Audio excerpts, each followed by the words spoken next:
Picture this: high-end AI chips, a turbulent market, and a game-changing revelation in the tech industry right in the middle of a chip war between global superpowers, and China outsmarting Nvidia and the US restrictions on chips to gain the ultimate upper hand. Have we grabbed your interest yet?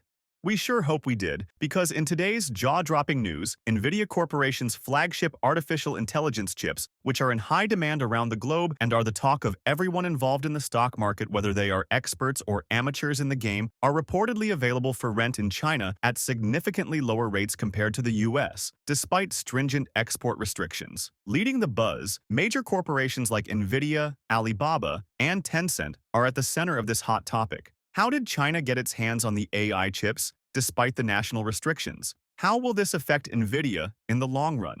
Let's dive into why this seemingly small discrepancy in rental prices and China getting its hands on top-notch technology is making big waves in the stock market recently and leaving everyone anticipating the next few steps. Hello everyone, and welcome back to Investocracy. The title of your presentation is really very telling and very timely here. AI competition and the future of semiconductors. Can you just lay out kind of the state of play right now amidst this kind of global competition that we're seeing? Well, I think you see global competition, but it remains a competition between companies. While what's very interesting is that while geopolitics matters, risk reduction matters, supply chain resilience matters, this remains a product and performance industry. And this remains an industry where if you have the best product, if you have the best technology, your customer's going to buy it. So even though we're 5 years in, 10 years in, 15 years into the chip war, the industry hasn't really changed that much. And the statistic I mentioned the most is that even though everyone is trying to de-risk from Taiwan, Taiwan's share of global semiconductor manufacturing has actually gone up in the last 5 years. And the level of supply chain change is actually quite small. Where are we in the competition right now? Everyone's doubling down on AI. We may not see a bump from new smartphone sales, but from a technologist perspective, what's going into these smartphones is actually we are moving to AI phones, which means you have an NPU inside the processor. We're going to see an upgrade of SoC capabilities. We're going to see real-time translation. We're going to see lots of things of AI, not just in the data center, but at a device level, which hopefully expands the pie of the AI market. As bizarre as it sounds, small Chinese cloud providers are renting out servers equipped with 8 NVIDIA A100 processors for merely $6 an hour, as per Financial Times, whereas in the US, the same service costs around $10 an hour. Yes, that's a 40% difference. No, this is not your typical clearance sale. It's a fascinating case of how the geopolitical landscape and market demands are weaving a complex web around NVIDIA's cutting-edge technology. Despite export bans from the US, NVIDIA's high-end AI chips, especially the A100 and H100, are making their way into the Chinese market. How? According to various reports and social media promotions on platforms like Xiaohongshu and Alibaba's Taobao, these chips are available for sale at slightly higher prices. What's astonishing is that these services continue to thrive even with bans and stricter regulatory frameworks. It seems that China was not playing along when it waged war on Nvidia and the US restrictions that they abide by, and that China considers to be completely and utterly unjustifiable. China has outsmarted the competition by raising alarms on the issue, punishing the people taking part in it, and then getting their way in the end no matter how. But is this really their endgame? But before we go any further, if you want to keep up with NVIDIA's latest updates and how they are possibly being affected by the likes of China, while also keeping up with the stock market's latest news, you can follow our Twitter account.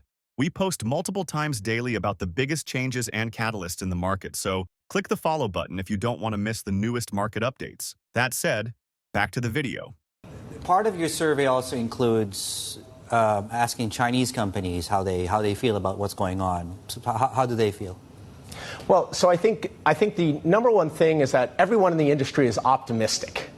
And again, it goes back to, we say we have a chip war, we say we have all these geopolitical problems. These last 5 years have maybe been the best 5 years in the entire history of the industry for everyone. So so Chinese companies believe the future is bright. They're going to see growth. They don't see margins collapsing. They actually see margins going up. But they do see some fundamental differences with how, when you ask actually Chinese companies, where will the Chinese semiconductor industry be the most successful? They don't say AI. They say automotive, electrification, which are markets where China has more downstream industry control and a larger percentage of the global TAM. In addition, while Chinese companies and Chinese respondents are optimistic about the Chinese market, they actually still have a tremendous amount of respect for the United States ecosystem. And the one I always pick out, about 1/3 of our participants sit in China. And we ask them, where will the best talent in the industry grow? What place is the most attractive for talent? 85% of people working in China said the United States. And 60% of the people sitting in China said the United States will be the most attractive for capital investment in the semiconductor industry. So I think they're very clear on where the competitive balance lies. Now, you might ask yourself, are companies really catching flight pathways to smuggle these highly sought-after AI chips? While that seems closer to sci-fi, the broader narrative points to China's immense investments in chip-making, surpassing the collective efforts of the US, Taiwan, and South Korea.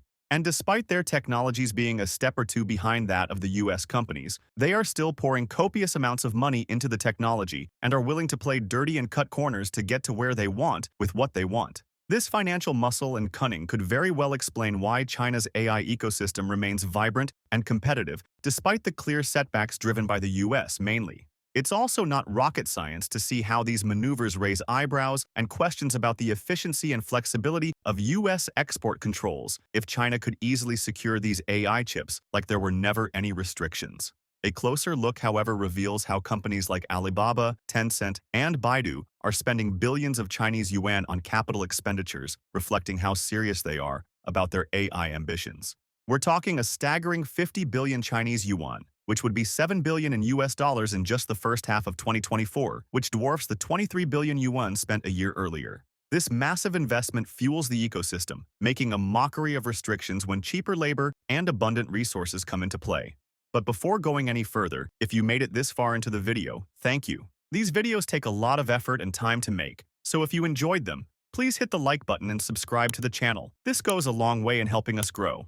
That said, back to the video. What do you see from China, and what is that gap that you see in the race to catch up to the US right now in terms of years? Well, I think you have to describe what is the gap. So if you just narrow down into a very specific thing about, for instance, the nanometers of a semiconductor manufacturing process and making actually the most complicated parts of the chip, it's still probably 3 to 4 to 5 years, and there's a big debate about how close you can get to it without adding EUV. And you are able to get closer doing double patterning, triple patterning, which means you mean an older technology and you just run the machines more often. But it's more expensive, the costs are higher, and the yields are lower, and you can get the performance closer. So how far the performance gap is depends, maybe 20%, 30%. But then you have to take a step back and say, what does it actually mean? Because we don't care about the speed of the transistor, we care about the capability of the AI cluster. And to bring up a statistic, NVIDIA said over the last 10 years, their inference of their chips has improved 1,000 times. Only 4x of that 1,000 was specifically from semiconductor manufacturing. The rest is about how you build the models, how you do the error correction, how you design the chip. Those are all areas where there's much lower barriers. So Chinese companies, to be particular, can get closer even though they don't have the latest performance. You also have to look at the entire AI cluster, the backplane, the model setup, how you run out the data center, all of these things. And the other thing that Chinese companies are doing, above and beyond trying to get closer on the most advanced and difficult models, more than 2/3 of the models that have been launched by Chinese companies are actually smaller models with fewer data points that don't need the most advanced processing. So they're actually going in a different direction to try to get into the market without competing at the threshold, the bleeding edge of performance. Interestingly, Alibaba and ByteDance, adhering to stricter regulations, charge significantly higher, 2 to 4 times more, for the same services as smaller vendors. These regulatory complexities and the high stakes involved make for an enthralling story of corporate tenacity and market dynamics. While Nvidia insists that the sanctions have minimal impact on its business, Alibaba openly acknowledges the struggles posed by export controls. Let's not forget that stock price action often tells its own story. Recently, Nvidia's stock traded lower by 1.54%, at $105.58 in pre-market trade, hinting at the market's cautious sentiment around this issue. Quick stock market joke. Why did the stock go to therapy? Because it couldn't stop falling.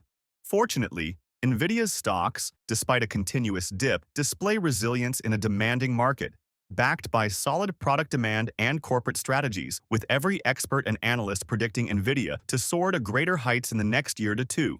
For those eyeing Nvidia stocks, these developments build a fascinating backdrop with several takeaways about market resilience, global tech rivalry, and investment foresight.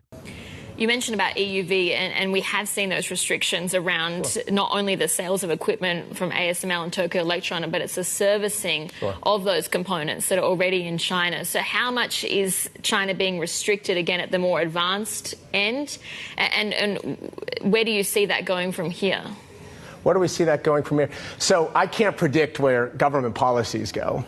I think one thing that we've seen with some other restrictions around servicing is that the fabs in China, they've moved from being technicians where they just run a machine that someone else is servicing to being the engineers themselves. So they actually figure out how to do the servicing themselves and build up those capabilities. This is one of those things that in the short run, it may slow down the technology cadence. But in the long run, as Chinese companies invest to do that themselves, it brings up the capabilities of the Chinese market. Where does it go from here? I think the real question is will the industry have a right-hand turn where all the existing technology is not as important and you have a new leapfrog that can jump over it? Now, we talk about quantum, we talk about photonics. Those things are not ready for prime time yet. Yeah. But the critical thing is there's so much installed capital in this industry. And so it's very doubtful in my mind that you can create a whole new innovation that is purely a leapfrog, and all that old capital doesn't matter. It's going to be incremental on top of the existing base, and it's going to require that existing base to be used. So this is an industry where having an installed base, having a lead is very difficult to conquer. Yeah. And so it will be difficult, again, at the bleeding edge for Chinese companies to catch up. Considering the continuing demand and strategic distribution channels in different markets, Nvidia remains a formidable player in the tech space. For prospective investors, Nvidia's stock offers a solid foundation in the ever-so-volatile tech market. The reported availability of high-end AI chips in China at discounted rates opens several discussions on regulatory bypasses, supply chain adaptations, and the volatile geopolitical landscape influencing tech investments. Despite the dips and the challenges posed by export restrictions, Nvidia holds strong, supported by solid demand and innovation. Analysts foresee continual growth driven by AI advancements, making Nvidia a compelling investment in your portfolio.